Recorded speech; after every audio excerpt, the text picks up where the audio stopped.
యద్యస్తి పతి శుశ్రూష యద్యస్తి చరితం తపః యది చాస్తి ఏకపత్నీత్వం సీతో భవను. ఏమండి, నేను దేవుణ్ణి దండం పెట్టుకున్నా, ఎట్టి పరిస్థితులు ఇది కావాలి అని కోరుకోవాలంటేనటండి ఒక అర్హత కావాలట. ఏంటి అర్హత తెలుసా? ఇప్పుడు మీరున్నారు, 10 మందికి అమ్మవారి దర్శనం కావాలి, ఇక్కడ హోమాలు జరగాలి, లలితా సహస్రనామ పారాయణం కావాలనేటువంటి తపనతో అమ్మకు కనుక మొరబెట్టుకుంటే జరుగుతుందట. అంతే తప్ప మనం అంతా ఇంకేదో ఉద్దేశం పెట్టుకుంటే జరగవు. భగవంతుడి దగ్గర మనం ప్రార్థన చేసేటప్పుడు ఆ ప్రార్థనలో ధర్మం మిళితమై ఉండాలట. సీతమ్మ ఏమందో తెలుసా? ఎవరో చెప్పట్లే, నేను గనక పతిసేవా పరాయణనైతే, నా భర్తను సేవించిన దానిని అయ్యుంటే, నేను తపము ఆచరించిన తపస్విని అయ్యుండుంటే, నేను గనక నిష్కళంక పతివ్రతనైతే, అగ్నిదేవ హనుమంతుడి యొక్క తోకకు ఉన్న నిప్పు చల్లగా ఉండుగాక. అంటే నాలో గనక పాతివ్రత్యం ఉంటే, నన్ను గనక రామచంద్రమూర్తికి నేను సేవ చేశానని రామచంద్రమూర్తి నమ్మి అటువంటి భార్య నేనైతే, యద్యస్తి పతి శుశ్రూష యద్యస్తి చరితం తపః యది చాస్తి ఏకపత్నీత్వం సీతో భవ హనుమతః. అదైపోయింది. యది కించిదనుక్రోశః తస్య మయ్యస్తి ధీమతః యది వా భాగ్యశేషో మే సీతో భవ హనుమతః. అంటే నేను ఏమాత్రమైనా ఏ కొంచెమైనా ధీమంతుడు శక్తివంతుడైన రామచంద్ర ప్రభువు యొక్క దయకు నేను నోచుకొని ఉన్నట్లయితే, నా పుణ్యఫలం ఏ కొంచెమైనా ఈ లంకలో రావణాసురుడు చెరలో ఉండటం వల్ల పుణ్యం అంతా పోయినా సరే, ఏ కాస్త పుణ్యం నా దగ్గర మిగిలి ఉన్నా సరే, అగ్నిదేవ ఆంజనేయ స్వామి వారి తోకకు నీ యొక్క ప్రభావం ఉండకుండా ఉండుగాక. అంతేకాదు, యది మాం వృత్త సంపన్నాం తస్సమాగమలాలసాం న విజానాతి ధర్మాత్మా సీతో భవ హనుమతః.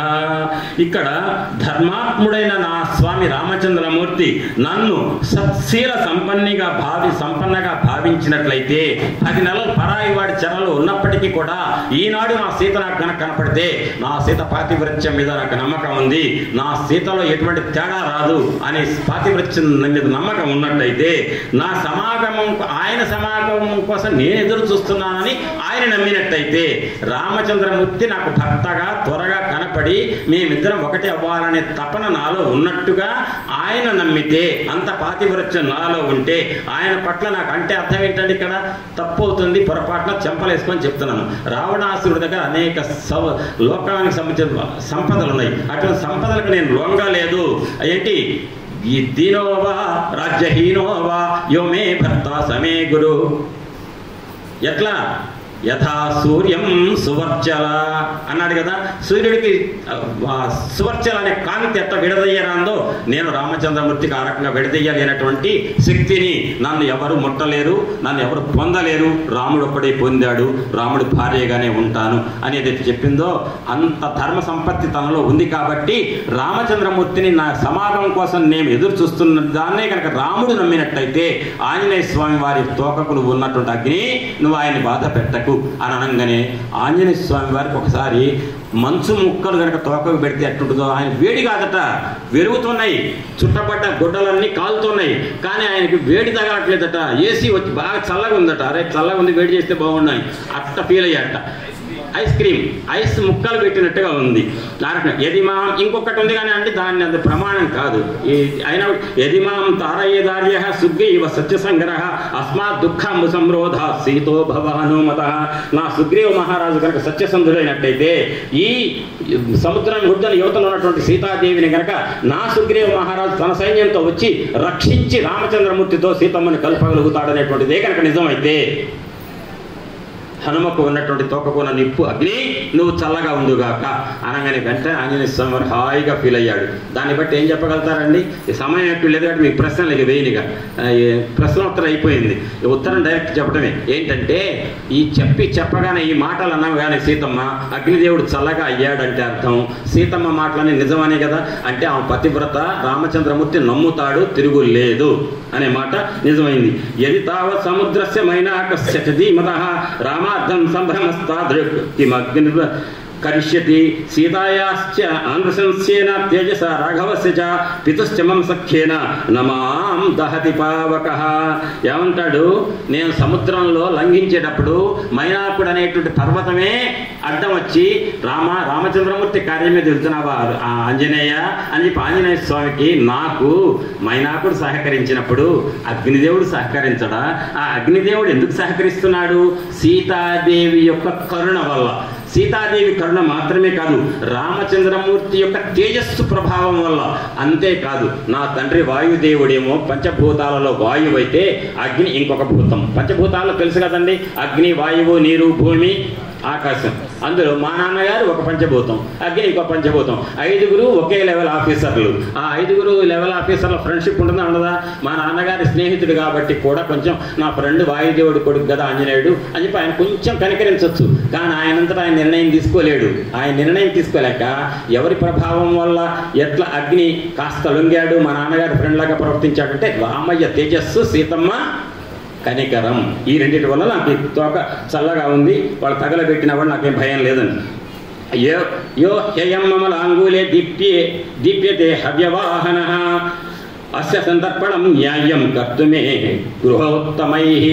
ఈ హిందూ ధర్మం ఏం చెప్తుందంటే, ఒక సహాయం గనక మనం ఒకళ్ళకి చేస్తే, ఒకళ్ళు మనకు సహాయం చేస్తే ప్రతి సహాయం చేయాలి. అది కనీసం రుణం ఉంచుకోకూడదు, ప్రత్యుపకారం చేయాలి. మొదట్లో చెప్పుకున్నాం కదండి మైనాకుడి దగ్గరే హిందూ ధర్మం గురించి.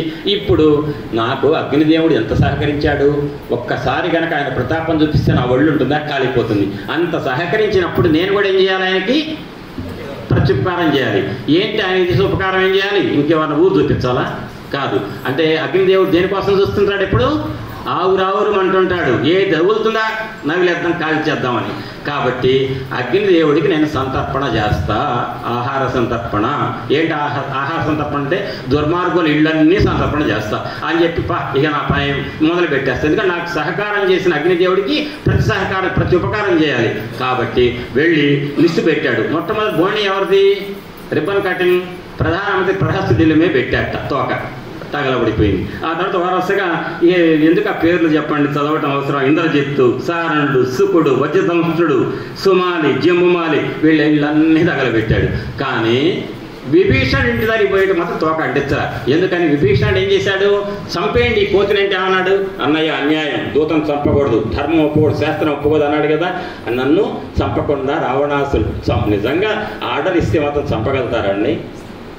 అక్కడ జరిగే లీలలో సహాయం చేశాడా లేదా? చేశాడు. కాబట్టి ధర్మం పట్ల నిలబడ్డాడో లేదా? ధర్మం ఇదని చెప్పాడా లేదా? అంతే తప్ప విభీషణుడు చెప్పబట్టి నేను బతికి బట్టగట్టా అంటున్నాడా? అదేం కాదు. ఆంజనేయ స్వామి ఎవరేం కాపాడక్కర్లే, ఆయన అందరినీ కాపాడుతాడు. అయిపోయిన తర్వాత అన్నాడు, నాకు ధర్మం కనీసం మాట్లాడేవాడు ఒక్కడు దొరికాడు రావణాసురుడి కొలువులో, ఆయన ఇంటికి నేను నిప్పు పెట్టకూడదుగా ఆగాడు. ఇక్కడ ఏమడుగుతారు మీలాంటి వాళ్ళు? మాకు దిగంగానే లక్ష్మణ గారు అడుగుతాడు, సార్ ఇప్పుడు ఈ ఇల్లు తగలబెట్టాడు, ఆ ఇల్లు తగలబెట్టాడు, గాలి లంకలు ప్రసరించకుండా ఆగదు కదా, మరి ప్రసరించినప్పుడు గాలి అట్నుంచి ఇటు కానీ ఇటు నుంచి అటు కానీ నిప్పు రావచ్చు కదా, వచ్చినప్పుడు మధ్యలో ఇల్లు ఆగుతుందా? అటు ఇల్లు ఇటు ఇల్లు కాలితే కనుక, అంటే ఆ ఇంటిని కాల్చకుండా కాపాడింది ఎవరంటే గాలి కాదు, ధర్మం. ధర్మం నిప్పు, ధర్మం నిప్పు లాంటిది. నిప్పు ఏమని చేస్తుందా? చేయదు. కాబట్టి మీకు జీవితం అనేక సందర్భాలు ఉంటాయి, ఎన్నో నిదర్శనాలు ఉంటాయి. ఎందుకు మా రాములు గారే నిదర్శనం. ఆయన జీవితాన్ని ఒక నిజంగా ఒక పాఠం కింద చెప్పొచ్చు. అటువంటి వారికి ఈ మధ్యలోనే జరిగినటువంటి ఒక భగవంతుడి ఇచ్చిన సహకారం ఎటువంటి చేశారంటే, 53 ఏళ్ల వయసులో వాళ్ళ అబ్బాయికి అసిస్టెంట్ ప్రొఫెసర్ ఉద్యోగం వచ్చిందండి NITలో. REC అంటారు కదా దాంట్లో. అంటే చూడండి, ఆయన జీవితం మొత్తాన్ని దానికే చెప్తే గురువు గారికి. అంటే ధర్మం కోసం ప్రాకులాడితే భగవంతుడు ఏదో రూపం చేస్తారు, సహాయం అంటానికి ఒకటి ఉంటుంది నిదర్శనం. ఎందుకంటే నోరు జారింది చెప్పకుండా ఉండలేం కాబట్టి చెప్పేశాం. ఆయన తర్వాత ఎందుకన్నామన్నా కూడా నేనేం చేయలేను. ఆ రకంగా వర్జయిత్వా మహాతేజ విభీషణ గృహం ప్రతి క్రమమాణ క్రమేణైవ దదాహ సమహాకపి తేషు తేషు మహర్షిషు భవనేషు మహాయశః గృహేషు వృద్ధిమతాం వృద్ధిం దదాహ సమహాకపి. ఆ రకంగా తగలబెడితే మొట్టమొదట మీకు ఇంకో డౌట్ వస్తుంది. ఇవాళ రాకపోయినా 4 రోజులకు ఒక డౌట్ వస్తుంది. ఏంటో తెలుసా?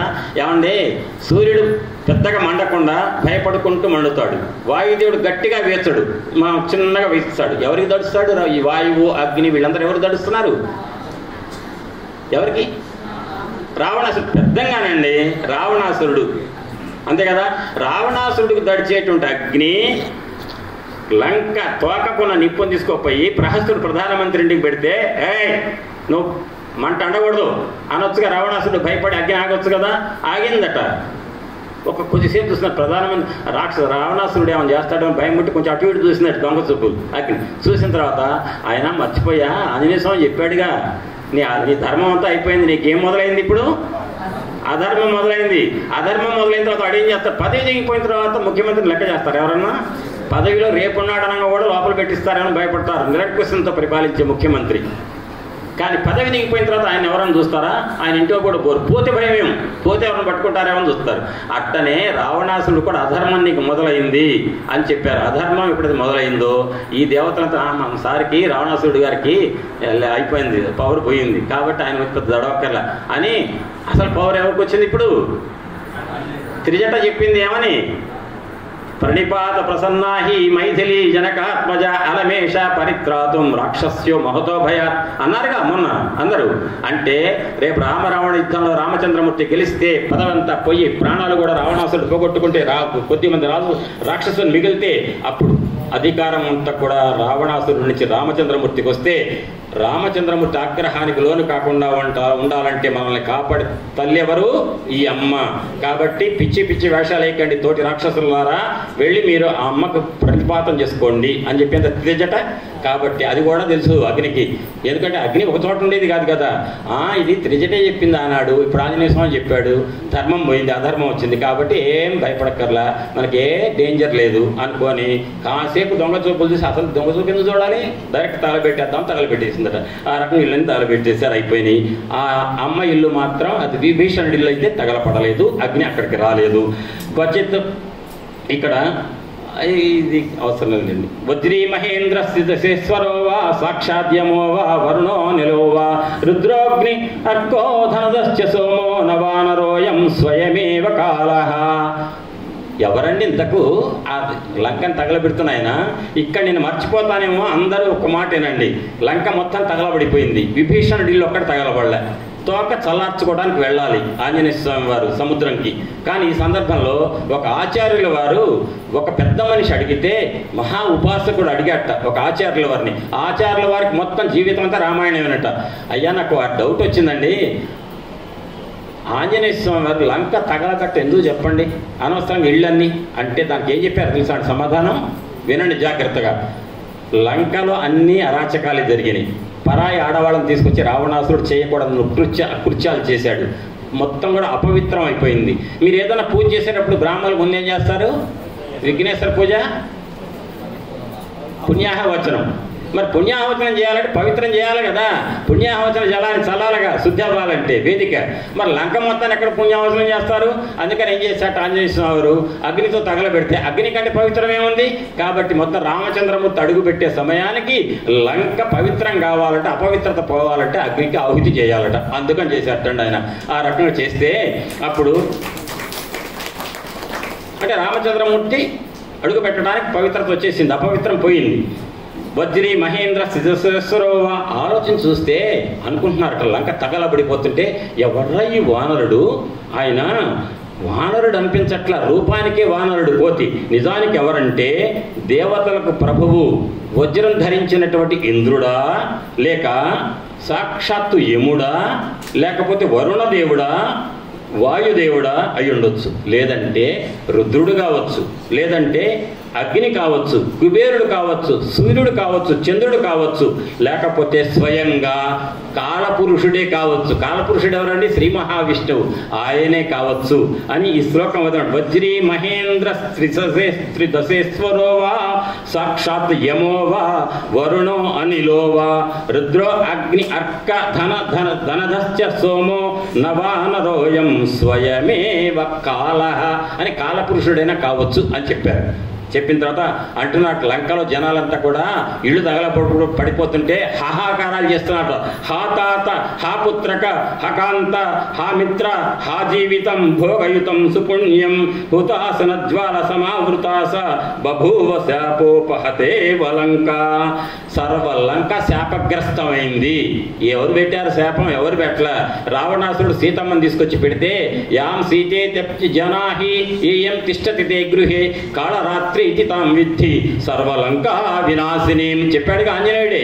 కాబట్టి లంకకు మూడింది, శాపం తగిలింది, కాబట్టి లంక మొత్తం తగలబడిపోతోంది అని చెప్పేసి అనుకున్నారు. అని దగ్ధ్వా లంకా పురీం రమ్యాం రాజస మహాకపి. ఆ రక ధగధగమైన రమ్యమైనటువంటి లంకా నగరాన్ని అగ్గిపాలు చేశారు. ఆ అగ్గి మొత్తం కూడా రగిలిపోయి లంక నాశనం చేసింది. సమస్త దేవతలు, మునులు, గంధర్వులు, విద్యాధరులు, యక్షులు ఇవందరూ కూడా మహానందం పొందారట. ఏమండి, ఎదుటి వాళ్ళు ఇల్లు తగలబడుతుంటే ఆనందం పొందొచ్చండి? పొందింది ఎవరండి? గంధర్వులు, యక్షులు వీళ్ళట. మరి మీరు 2 నెలల క్రితం 10 అంగుళాల స్లాబు, ఇంకో 10 అంగుళాల స్లాబు, ఇంకో 10 అంగుళాల స్లాబు, ఈ 3 స్లాబులు కింద బంకరట. ఆ పైన 7 అంతస్తులట. దాని మీద 1000 కేజీల బాంబులు 80 తీసుకొచ్చి చేశారు. వేస్తే 3 బంకర్ల కింద ఎక్కడో కింద ఉన్నవాడు పోయాడు. పోగానే అందరూ ఆనందపడ్డారు లేదా? ఎందుకు ఆనందపడ్డారు మరి?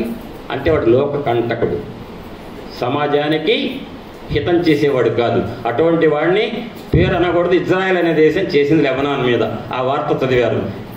10 అంగుళాల స్లాబ్ అండి, దాని కింద 10 అంగుళాల స్లాబ్ అండి, దాని కింద 10 అంగుళాల స్లాబ్, 3 స్లాబులు అంటే 3 అంతస్తులు ఇల్లు అంటేనే మనకు కళ్ళు తిరుగుతాయి. అట్లాంటి కింద 3 బంకర్లు, దాని పైన 7 అంతస్తులు, 7 కట్టడాలు, 7 అంతస్తులు.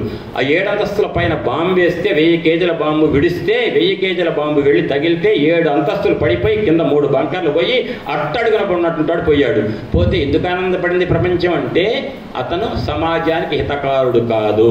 అట్టనే ఇతను కూడా సమాజానికి హితకారుడు కాదు. సర్వ అరిష్టాలన్నీ లంకలో ఉన్నాయి. కాబట్టి అది ఏంటంటే ఆనాడు జరిగింది, ఈనాడు జరుగుతుంది ఒకటేనండి. అందుకని చెప్తున్నాను. ధన్యాస్తే పురుషశ్రేష్ఠ ఏ బుద్ధ్య కోపం స్థితం నిరుంధంతి మహాత్మానో దీప్తం అగ్ని వివాంభసౌ అన్నాడు. అని పెద్ద పాపం నా కొరియాత్ అని ఇక్కడ ఏం చేశారంటే లంక తగలబడిపోయింది. నేను వచ్చిన పని అయింది. సీతమ్మను చూసా, రావణాసుడికి హెచ్చరికలు చేశా.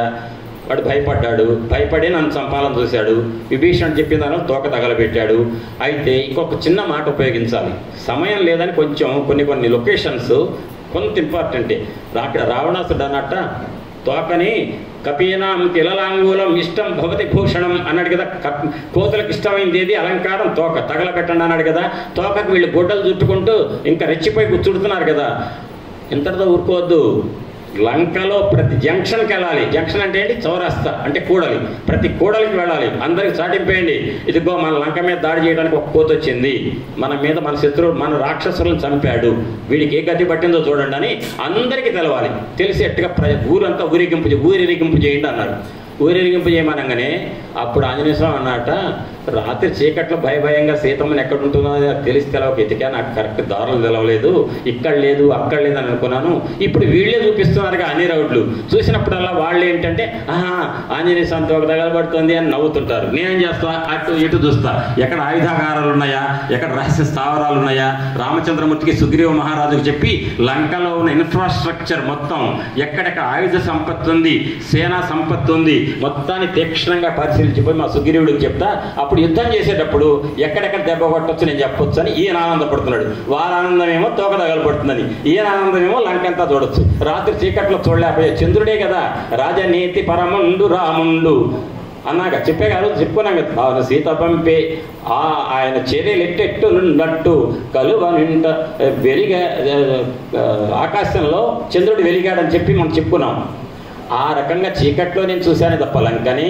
ఇప్పుడు ప్రత్యక్షంగా పట్టపగలు దారి చూపించి వాళ్ళే చెప్తున్నారు, నేను కనుక్కోక్కర్లే, మొత్తం రహస్యం తెలుసుకోవచ్చు అన్నాడు. మొత్తమే తోక మరి ఎంతసేపు అయినా తోక తగలబట్టలే. దేనికి మనకు వచ్చింది?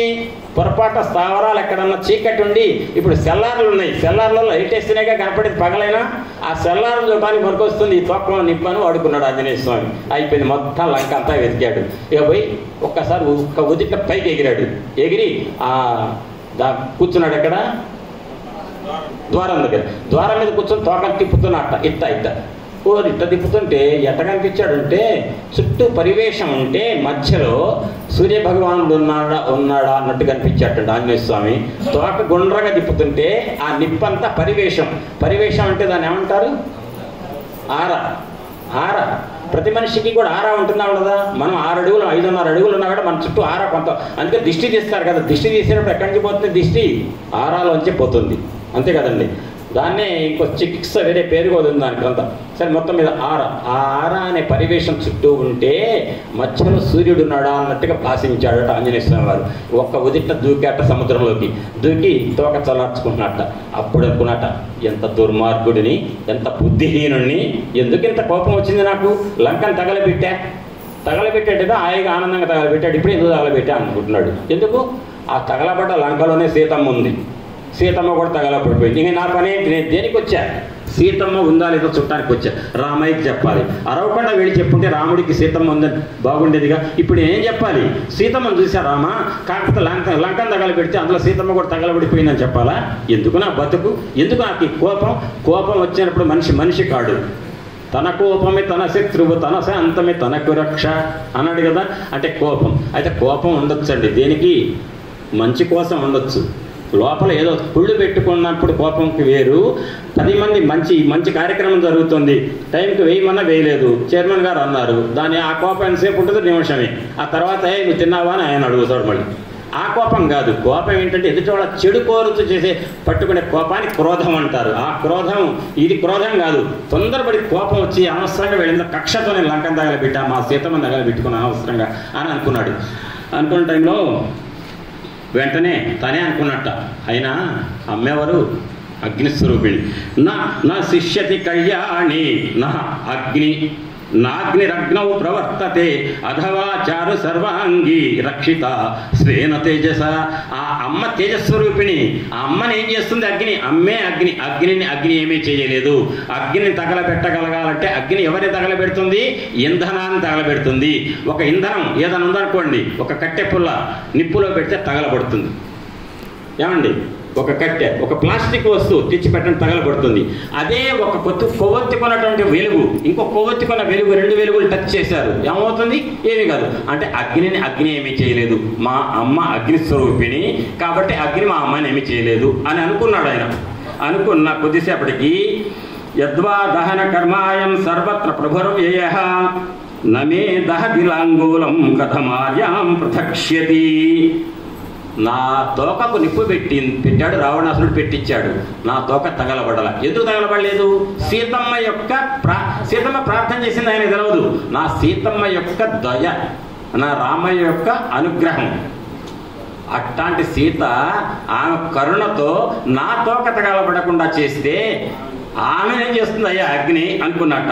ఈ లోపలనే సుశ్రావ హనుమాన్ వాక్యం చారణానాం మహాత్మనాం. తోకని తగలపెట్టిన తోకని తడుపుకుంటుంటే ఆకాశంలో వెళ్ళి చారణులు అన్నారట ఒక మాట, దగ్ధేయం నగరీ సర్వా సార్థ ప్రాకార తోరణ జానకీన చ దగ్ధేతి విస్మయోద్భుతయేవ సహా అన్నారు. ఆహా, ఏం ఆశ్చర్యం రా! లంకలో ఉన్న ప్రాకార మొత్తం కూడా అసలు పెద్ద పెద్ద బిల్డింగ్ అవన్నీ తగలబడిపోయినాయి. ఒక్క సీతమ్మ ఉన్నటువంటి చెట్టు మాత్రం శిశుప వృక్షం ఏమీ కాలేదు, సీతమ్మ ఏం కాలేదు అన్నారటండి చారణులు. అప్పుడు ఒక్కసారి ఆశ్చర్యపోయాట, ఆనందపడిపోయాట ఆంజనేయ స్వామి వారు. ఇది సుశ్రావ హనుమాన్ వాచం తామృతోపమాం మనసః హర్షస్తత తత్కాల సంభవ.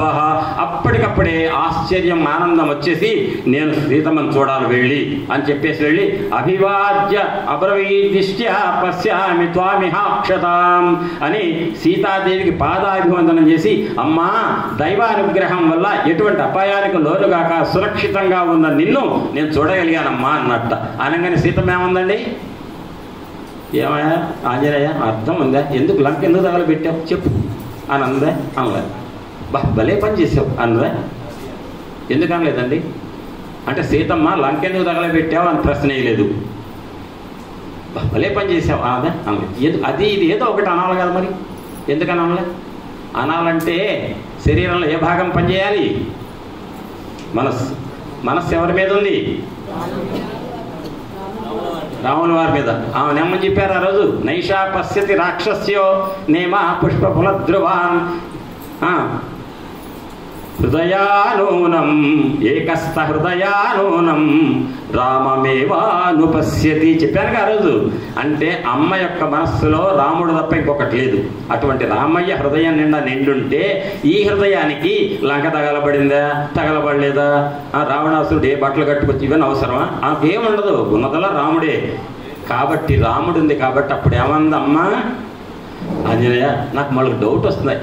అరే ఎళ్ళొస్తా అంటే నీకు ఆశీస్సులు చెప్పింది నిన్న, ఇవాళ ఏదో తగలబడలేదు అమ్మ బతికే ఉంది అనగానే నేను బుద్ధి తక్కువ పనిచేసాను అనుకున్నవాడు వెంటనే అమ్మ బతికింది భగవంతుడి దయ వల్ల వచ్చాడు. మళ్ళీ మొదలుపెట్టింది, మొదటికి వచ్చింది ఆమె. ఆంజనేయ ఈ ఒక్క పూట ఎక్కడన్నా ఉండరాదు, ఉండి రేపేళ రాదు అందరు. ఇది వరుస ఇందులో ఉన్నాయి, వాల్మీకి రామాయణం నేను కల్పించిందేం కాదు. అంటే కాదమ్మా నేను వెళ్ళొస్తామా, రాముడు వియోగ దుఃఖంతో ఉన్నాడని చెప్తే తర్వాత అందట హనుమాన్ నాకు ఒక డౌట్ వస్తుందయ్యా, అసలు నువ్వు గరుత్మంతుడు వాయుదేవుడు ముగ్గురే కదా ఇక్కడ రాగలిగేది, అసలు సైన్యం ఎట్టొస్తారు? ఈ రావణాసురుని రాముడు చంపాలంటే రాముడు రావాలి కదా, మా రాముడికి తోకలేదు కదా, మా లక్ష్మణుడికి తోకలేదు కదా, వాళ్ళు ఎట్టొస్తారు చెప్పమ్మా. అమ్మా వస్తారమ్మా, నేను ఆ భుజాల మీద ఇద్దరిని పట్టుకొస్తాగా నేను. మరి అట్టగాదు ఆంజనేయ, మరి నువ్వంటే వీరుడు కాబట్టి వచ్చావు, మిగతా వాళ్ళందరూ కూడా ఈ సముద్రం దాటాలి కదా. అంటే మత్ విశిష్టాశ్చ తుల్యాశ్చ సంతి తత్రవనౌకస, అది నాస్తి సుగ్రీవ సన్నిధో. అంటే సుగ్రీవుడి దగ్గర ఉన్న వాళ్ళలో నాకంటే సమానులు లేదా పైవాళ్లే, అందరిలోకి నేను చిన్నవాడిని ఇంత పని చేస్తే మిగతా వాళ్ళు చెప్పమ్మా సీతమ్మ. అంటే అంత వాళ్ళు ఉన్నారు, అందరిలో నువ్వు చిన్నవాడువే, అట్టే పర్లేదు అని ఆ గుండె ధైర్యం రావటం. మళ్ళీ అదే ధైర్యం చెప్పాడు. చెప్పినంత అమ్మ వెళ్ళొస్తాను అని చెప్పాడు. తిరిగి వెళ్ళటానికి సిద్ధమయ్యాడు. ఎక్కడికి అమ్మ ఆశీస్సులు ఇచ్చింది, వచ్చాడు. రిటర్న్ జర్నీకి మళ్ళీ ఫ్లైట్ ఎగరాలి. ఫ్లైట్ ఎగరాలంటే ఏం కావాలి? మళ్ళీ రన్వే, గట్టిది పర్వతం, అరిష్ట పర్వతం. అదేం పర్వతం? అట్టించి వచ్చినప్పుడు మహేంద్ర పర్వతం. పదగట్టలకు యక్షులు విద్యార్థులు పైకి ఎగిరారుగా భోజనాలు చేసేవాళ్ళు కాస్త. ఇటు అరిష్ట పర్వతం. అరిష్ట పర్వతానికి అరిష్టం వచ్చిందట, వాల్మీకి మహర్షి చెప్పే మాట. దాని పేరే అరిష్టం. అరిష్ట పర్వతాన్ని ఒక తొక్కుడు దొక్కాడట ఆంజనేయ స్వామి, ఎందుకంటే పైకి ఎగరాలి. ఈసారి రిటర్న్ జర్నీ వెళ్ళేటప్పుడు అట్టు వచ్చేటప్పుడు ఏ దారిలో వచ్చాడు? ఎవరు వచ్చే దారిలో? చారణు. తతో రావణ నీతాయా సీతాయా శత్రుకర్షణ ఏష పదమన్వేష్టం చారణాచరితే పథి. చారణులు వచ్చే మార్గంలో వచ్చాడు. రిటర్న్ వెళ్ళేటప్పుడు, తిరిగి వెళ్ళేటప్పుడు చారణుల మార్గం గరుత్మంతుడు వెళ్ళే కక్షలో వెళ్ళాడు, ఇంకా ఎత్తులో. ఎందుకంటే తొందరగా వెళ్ళాలి, సముద్రం ఒడ్డున ఎదురు చూస్తున్నారు వానరులు, వాళ్ళని ఆనంద పెట్టాలి తొందరగా అని గరుత్మంతుడి వెళ్ళే మార్గంలో వెళ్ళాలని ఒక్క ఫ్లైట్ టేకాఫ్ అవ్వాలి పైకి. పెద్ద శరీరం పెంచాడు. పెంచి శరీరంలో ఉన్న శక్తి మొత్తాన్ని కాళ్ళలోకి తెచ్చుకున్నాడు. కాళ్ళలోకి ఆ శక్తి తెచ్చుకొని ఒక్కసారి అరిష్ట పర్వతం తొక్కాట. కొన్ని యోజనాలు ఎత్తటండి అరిష్ట పర్వతం. ఎవడన్నా కనుక లంక వైపు కన్నెత్తి చూడాలంటే వాడు విమానంలో, పుష్పక విమానంలో ఉంటే తప్ప లంక కనపడదట. అట చుట్టూ కొండలు ఉన్నాయి, పర్వతాలు. ఆ పర్వతాలలో అరిష్ట పర్వతం ఒకటి. ఆంజనేయ స్వామి పర్వతం ఎక్కి కాలు పెట్టి గట్టి తొక్కాడు. అప్పుడట వాల్మీకి రాసిన మాట అది, భూమి ఏ లెవెల్ ఉందో ఆ లెవెల్కి వచ్చిందట అరిష్ట పర్వతం. అంటే ఒక దిక్కులో లంకను చూడటానికి ఎవడు కూడా ఆకాశంలో బొక్కర్లే, ఓ ఇంతేనా నీ లంక అని చూడటానికి దాని పరువు తీసిందట అరిష్ట పర్వతం. అరిష్ట పర్వతం పరువు తీశాడు ఆంజనేయుడు. అక్కడి నుంచి ఒక్కసారి టేకాఫ్ అయ్యాడు. పెద్ద నాదం చేసుకుంటూ ఆకాశంలో గరుత్మంతుడి మార్గంలోకి వెళ్ళాడు. వెళ్ళిన తర్వాత మహేంద్ర పర్వతం దగ్గరలో ఉందనగా పెద్ద నాదం చేసేట, పెద్దగా అరిచేట. ఆ నాదం విని ఒక్కసారిగా జాంబవంతుడు పిలిచాట అందరినీ కూడా. పిలిచి ఇదిగో వస్తున్నాడు మన ఆంజనేయుడు, అంత పెద్ద నాదం చేస్తున్నాడంటే సీతాన్వేషణ అయింది, సీతమ్మను చూశాడు, రండి అని అందరిని పిలిచాట. వానరులంతా ఒక చోట చేరారట. చేరిన తర్వాత సర్వదా కృతకార్యోసౌ హనుమాన్ మాత్ర సంశయ నహ్యస్య కృతకార్యస్య నాద ఏమం విధో భవేత్.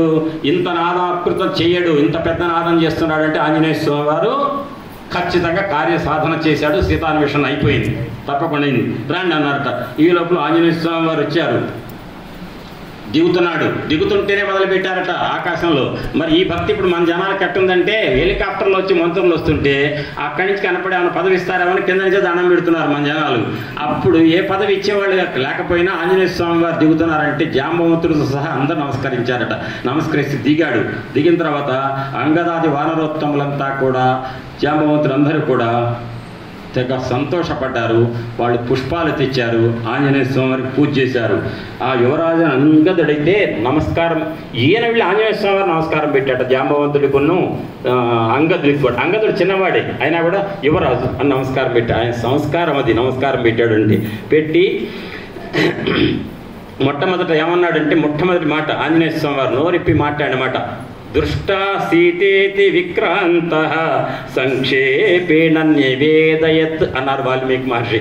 అంటే సింపుల్గా చెప్పాట, నేను మీ దగ్గర నుంచి వెళ్ళా కదా, ఇంత ఎత్తెక్కా కదా, శరీరం పెరిగిన తర్వాత మొదటి రోజు చెప్పాగా, ఏమని ఒకి కూర్చుండనేటిడవు హనుమ కూర్చున్నట్లుగా ఒక్క హేలగనల్ దిక్కులు చూచి చూచి త్రుటలు లాంగూల మీ ఆభీల జిమ్మగ పుచ్చుగ్ర విచారణాద్భుత రవ వ్యాధీర్ణ రోధోత్తరం భుగ సంతానమాచరించి వసుధా భోగంబు నిమ్నం బుగా అని అన్నాడు. అంటే తోక పెడాలను కొట్టాడు. కొట్టిన తర్వాత శబ్దం ఆకాశానికి వెళ్ళింది. ఆయన దేవతా స్థితికి చేరాడు. వెంటనే టేకాఫ్ అయ్యే ముందు యథా రాఘవ నిర్ముక్త శరహస్యసన విక్రమ గచ్చే తద్వత్ గమిష్యామి లంకాం రావణ పాలితాం సర్వదా కృతకార్యోహం ఏష్యామి సహ సీతయ.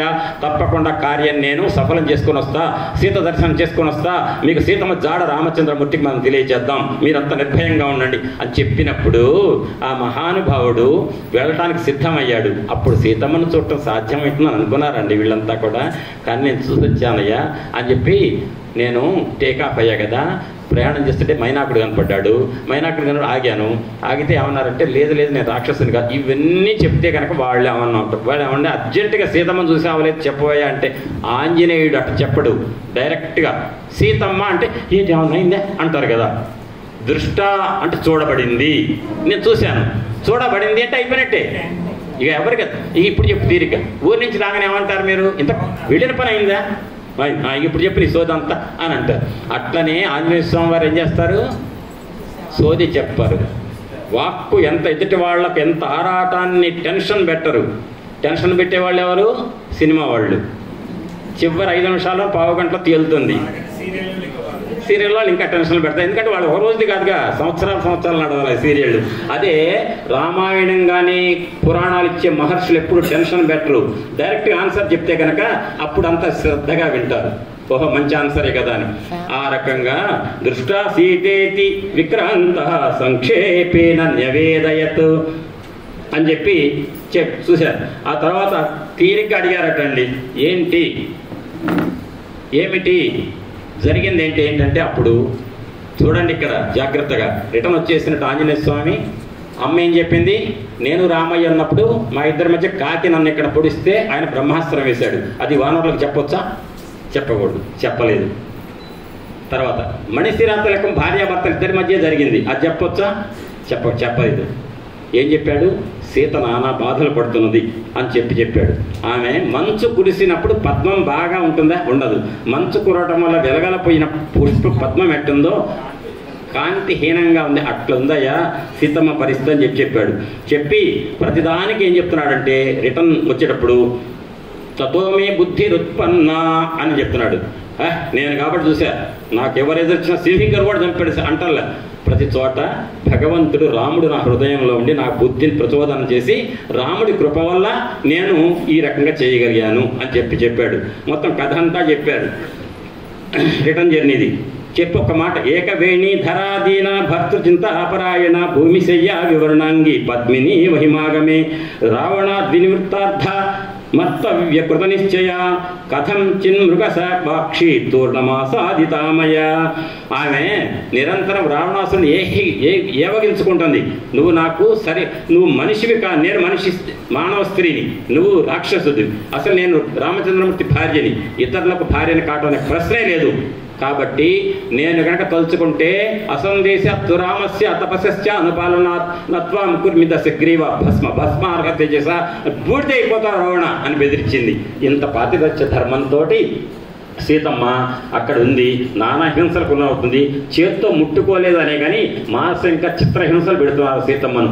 చాలా ఇది ఉంది. ఆమెకు 2 నెలలే టైం ఇచ్చాడు రావణాసురుడు, ఆమె నెల మాత్రమే ఉంటుంది. కాబట్టి అనగానే అంగదుడు అన్నట్ట, వెంటనే మనం వెళ్ళిపోదాం పాండి, లంకకి వెళ్ళిపోదాం పాండి, లంకకు పోయి సీతమ్మని తీసుకొద్దాం.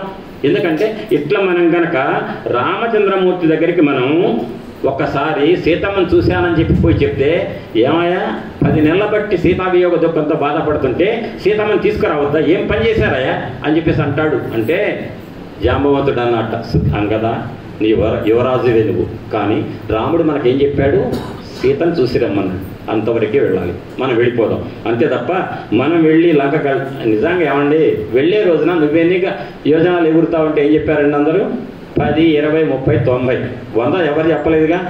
మరి ఇప్పుడంటే ఎగురుతారు, ఎగురుతారు. ఆనాళ్ళు లేని శక్తి రోజున్నారే కదండి. ఇవాళ మధ్యాహ్నం వెళ్ళాడు ఆంజనేయుడు, రేపు సాయంత్రం వచ్చాడు. ఇదంతా ఈ 7 రోజులు బట్టి చెప్పుకుంటే కథ అంతా ఎన్నాళ్ళు నడిచింది, రోజున్నారే. ఇవాళ మధ్యాహ్నం 12ంటికి లంకకి వెళ్ళటానికి టేక్ ఆఫ్ అయ్యాడు, మళ్ళీ ఇప్పుడు దిగాడు ఇవాళ సాయంత్రం 5ంటికి. 1.5 day ఓన్లీ రోజున్నర లోపు జరిగిన కథ. కానీ రామాయణ మొత్తంలో శక్తివంతమైన కాండం ఇది. ఎన్నిసార్లు రాముడి గురించి చెప్పుకొచ్చాడు హనుమంతుడు, సీత ఎన్నిసార్లు అడిగింది. రావణాసుడి దగ్గర కూడా చెప్పాడు, రాజా దశరథో నామ రథపుంజ రవాజిమాన్. దశరథ మహారాజు అనేటువంటి ఒక ఇక్ష్వాకు వంశంలో రాజు ఉన్నాడు. ఆయన పెద్ద కుమారుడు రాముడు, ఆయన భార్య సీత అరణ్యవాసంకి వెళ్ళినప్పుడు మరిది లక్ష్మణస్వామి ఉండగా ఒక దుర్మార్గుడు ఎవరో కాదు నువ్వే పట్టుకొచ్చావు సీతమ్మని అని చెప్పాడు. అంటే రామాయణం మొత్తం రావణాసురుడికి చెప్పాడు. మళ్ళీ అంటే వాల్మీకి మహర్షికి ఆనందం కలిగినప్పుడల్లా రామాయణం ఆంజనేయ స్వామితో చెప్పిస్తూనే ఉన్నాడు. ఇన్నిసార్లు రామాయణం చెప్పబడినటువంటి కాండ సుందరకాండ. ఇది అయిన తర్వాత ఏమన్నాడు, నేను ఇక్కడ ఒక మాట అన్నాడండి, అంటే పొగుడుకున్నారు ఒకరికొకరు, సమయం దృష్టిలో పెట్టుకొని చెప్తున్నా. అహం కోసలత రాజస్య దాస పవన సంభవ హనుమానితి సర్వత్ర నామ విశ్రావితమయ అశోక వనికా మధ్యే రావణస్య దురాత్మన అతస్థాత్ సింసు వృక్షే సాధ్వి కరుణమాస్థిత. సీతమ్మను ఎంత దీనంగా ఉంచాడో తెలుసా, సింసుపా వృక్షం కింద ఇంత బాధపడుతుందో తెలుసా. అయినప్పటికీ జుట్టు ఎరగోసుకోలే, జుట్టు ముడి జడ వేసుకొనే ఉంది అని ఎందుకు చెప్పాడు ఇక్కడ. ఏకవేణీధర అనే మాట ఎందుకన్నాడంటే, టీవీ సీరియల్ వాళ్ళు బాధతోటి భర్త దూరం అయ్యాడనేటువంటి వియోగ బాధతోటి జుట్టు ఎరగోసుకొని కూర్చుందని చూపిస్తున్నారు కదా. అట్ట లేదండి, జుట్టు అంతా జడ వేసుకొని ఉంది. ఈ సమయంలో చెప్పొచ్చో లేదో, ఈ శివాలయానికి అమ్మవారి గుడికి వచ్చేవాళ్ళు జుట్టు కాస్త మరీ కాకులు కలిసి ఒక్క జడానా వేసుకొని రాండి అని చెప్పేది. ఎందుకంటే జుట్టు విరబోసుకొని ఉంటాం అనేది రామాయణం ఒప్పుకోదండి. అది అంటే సంబంధం ఉన్నా లేకపోయినా కూడా ఒక మాట అనాలి కాబట్టి అనేసారు. సరే, అయితే ఇక్కడ ఒక మాట అన్నారు, ప్రతిపట్పాఠశీలస్య విద్యేవ తనుతాం గత ఏవమాస్తే మహాభాగా సీతా శోకపరాయణ. జాగ్రత్తగా వినండి. పాడ్యమితి ప్రతిపత్తిది అంటే పాడ్యమితిది. పాడ్యమితి నాడు వేద విద్య యొక్క అధ్యయనం ఎట్టుంటుందో అట్టుందట సీతమ్మ. ఏమంటే మీకు తెలుసు, వేదం నేర్చుకునేటువంటి వేద పాఠశాలలో గురువు గారు శిష్యులకి అమావాస్య పౌర్ణమి సెలవులు ఇస్తారు. అమావాస్య పౌర్ణమి, అమావాస్య తర్వాత వచ్చే తిథి ఏంటి, పౌర్ణమి తర్వాత అమావాస్య సెలవు, తర్వాత వచ్చేది పాడ్యమి. మరి పాడ్యమి నాడు సెలవు, పాడ్యమి నాడు చదువు ఉంటుంది, అమావాస్య నాడు సెలవు. సెలవు అయిన తర్వాత మరో రోజు చదివి ఉంటుంది. పిల్లగాళ్ళు ఎప్పుడు బాగా చురుగ్గా ఉంటారు, శుక్రవారం నాడు, శనివారం చురుగ్గా ఉంటారు. ఎందుకు, నెక్స్ట్ డే సెలవు కాబట్టి. ఆదివారం నాడు ఎట్టుంటారు, మరి పొద్దున స్కూల్ ఉందిగా, ఆ మనస్సే సోమవారం స్కూల్లో కూడా పడుతుంది. అట్టనే ఏ వేద విద్య నేర్చుకునే వాళ్ళకు కూడా ఆదివారం అమావాస్య పౌర్ణమి గ్యాప్ రాగానే పాడ్యమి నాడు వేదాన్ని పనస చదవరా నాయన, వేదం అంటే చదవటానికి కొంచెం తేడా వస్తుంది. ఎందుకంటే ఆదివారం ఆడుకొని ఉన్నాడు కదా. అయితే ఆ రకంగా వేద విద్య పాడ్యమి నాడు చెప్పేటువంటి పిల్లల వేద విద్య ఎట్లయితే తప్పులతో ఉంటుందో అంత కాంతి విహీనంగా సీతమ్మ ఉంది అని చెప్పాడండి. చెప్పిన తర్వాత ఇక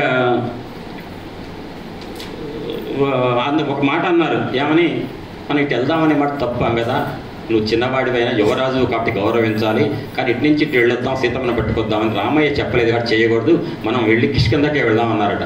వెళుతూ దారిలో కిష్కిందా నగరానికి బయట ఒక వనం ఉంది, ఒక వనం.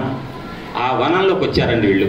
రాగానే మధువనం, దాని పేరు. మధు అంటే తెలుసు కదా, మధువనం అంటే తాగే పదార్థాలు, తీయటి పదార్థాలు, తీయటి పండ్లు, తాగే మత్తు పానీయాలు అన్నీ ఉంటాయి. ఒక్కసారి కొద్దిసేపు ఎంజాయ్ చేద్దామా ఇక్కడ అన్నారు. ఎంజాయ్ చేద్దామంటే చేద్దాం, మరి ఏం చేద్దాం అని చెప్పేసి ఆంజనేయ స్వామి కూడా ఒప్పుకున్నట్ట. వెళ్ళి మొత్తం చెట్లన్నీ జడగొడుతున్నారు, కోతులు వేల సంఖ్యలో ఉండే. చేస్తే అక్కడ ఒక 2 శ్లోకాలు చెప్తా, అది వినండి అంతవరకు. గాయంతి కేచిత్ ప్రణమంతి కేచిత్ నృత్యంతి కేచిత్ ప్రహసంతి కేచిత్ పతంతి కేచిత్ విరచంతి విచరంతి కేచిత్ ప్లవంతి కేచిత్ ప్రలపంతి కేచిత్ పరస్పరం కేదుపాశ్రయంతే పరస్పరం కేదుపక్రమంతే పరస్పరం కేదుపబ్రవంతే పరస్పరం కేదుపారమంతే అని. అంటే ఇందులో ఏం చెప్తున్నారంటే వీళ్ళట కోతులన్నీ కూడా వానరులట ఒకళ్ళ మీద ఒకళ్ళు ఆలింగనం చేసుకుంటున్నారట, ఒకళ్ళ వీపుల మీద ఒకళ్ళు ఎక్కుతున్నారట, పైకి ఎక్కుతున్నారట, దూకుతున్నారట, కొమ్మ మీద ఈ కొమ్మ మీద దూకుతారట, ఈ కొమ్మ మీద వాడిని రెచ్చగొడతారట, ఒకటిపై వెకిలిగా నవ్వుతారట, వాడు మళ్ళీ వెకిలిగా నవ్వుతారట. అంటే ఎంజాయ్మెంట్లో ఆ సీత కనపడింది అనేటువంటి దారిలో ఆనందంలో తట్టుకోలేక వాళ్ళు చేసిన వెకిలి పనుల దగ్గర శ్లోకం కూడా గాయంతికే చిత్తు ప్రణమంతికే చిత్తు నృత్యం చేస్తారట. నృత్యంతికే చిత్తు ప్రహసంతికే చిత్తు నవ్వుతుంటారు, పతంతికే చిత్తు కింద పడుతుంటారు, విచరంతికే చిత్తు దూరం వెళ్తాం, ప్లవంతికే చిత్తు ప్రలపంతికే చిత్తు పరస్పరం కే దుపాశ్రయంతే పరస్పరం కే దుపాక్రమంతే పరస్పరం కే దుపుబ్రవంతే పరస్పరం కే దుపారమంతే. ఈ రకమైన శాస్త్రాలన్నీ చేశారట. చేసి చెట్లన్నీ ఇరగొడుతుంటే ఆ వనం ఎటువంటిదో తెలుసా అండి? దాని వైపు కళ్ళెత్తి చూడాలంటే ధైర్యం చేయరట ఎవరు. దాన్ని దధిముఖుడు అనేటువంటి సుగ్రీవ మహారాజు, ఎవరు వాలి చచ్చిపోయిన తర్వాత రాజు ఎవరు? సుగ్రీవుడు.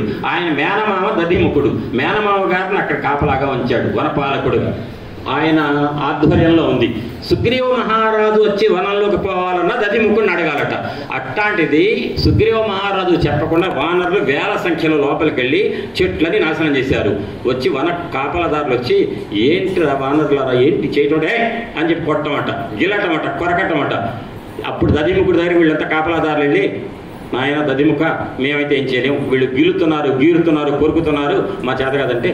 అయితే దధిముఖుడు వచ్చి చెప్పాట, ఏంటయ్యా ఈ గోలంతా, ఏంటి ఎగురుడంతా అంటే, రావద్దు అని దధిముఖుడి మీద పడ్డారట.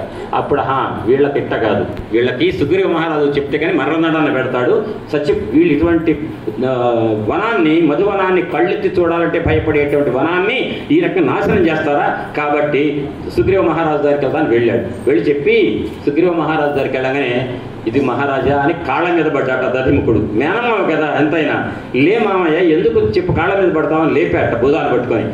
ఏం లేదు మహారాజా, ఆంజనేయుడు వచ్చాడు, అంగదుడు వచ్చాడు, జాంబవంతుడు ఉన్నాడు, మొత్తం వనంతా నాశనం చేసి పడేశారు, చెట్లు ఒక్కటికి కూడా లేవు, తాగి తందనాలు ఆడుతున్నారు, నేనేదో అడ్డుకోకపోతే నన్ను కొరుకుతున్నారు గీరుతున్నారు అని చెప్పి ఏడ్చుకుని చెప్పాట.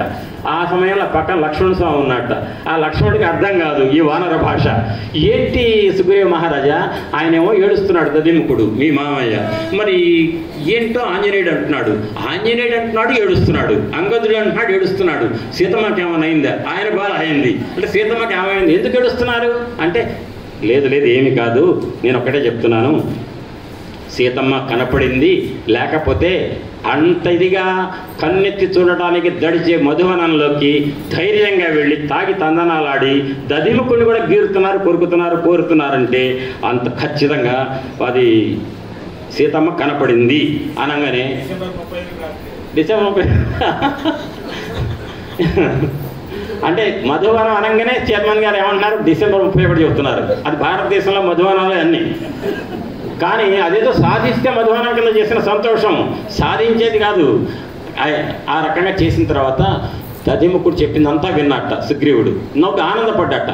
రాజా మీకు చెప్తే ముందు నాకే దండన విధిస్తారని భయపడితే ఏంటిదంటే, లేదు ఆంజనేయుడు వచ్చాడు అక్కడ ఉన్నాడంటే, ఆంజనేయుడు కార్యనిర్వహణ సఫలం కాకపోతే మధువనంలోకి రాడు, ఇది ఖచ్చితంగా సీత చూడబడింది అన్నట్ట.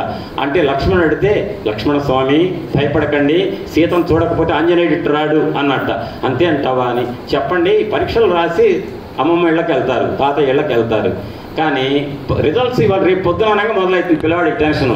పేపర్ వచ్చిన దాని తర్వాత ఇంకా టెన్షన్ మొదలవుతుంది. ఎత్తుకుతుంటే తొందరగా ఎక్కడుంది ఎదుగుతారు. టెన్షన్ ఈ 2 నెలలు ఉండదు, రిజల్ట్స్ వచ్చినాయన్న రోజే ఉంటుంది.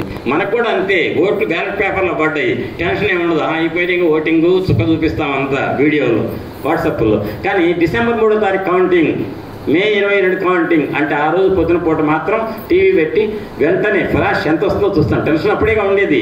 ఆ టెన్షనే వాళ్ళకు కూడా ఉంది. లక్ష్మణస్వామికి రాముడికి ఏమైందో దిగులు పడుతుంటే దిగులు పడక రామా, నేను చెప్తున్నాను తప్పకుండా ఆంజనేయుడు మాత్రమే చూసుంటాడు అని చెప్పాట. చెప్పిన తర్వాత అండి ఒక్క మాట అన్నట్ట, ఆంజనేయుడు తప్పకుండా సీతమ్మని చూసి ఉంటాడు, చూడకపోతే మాత్రం ఇటువంటి పని చేయరు అని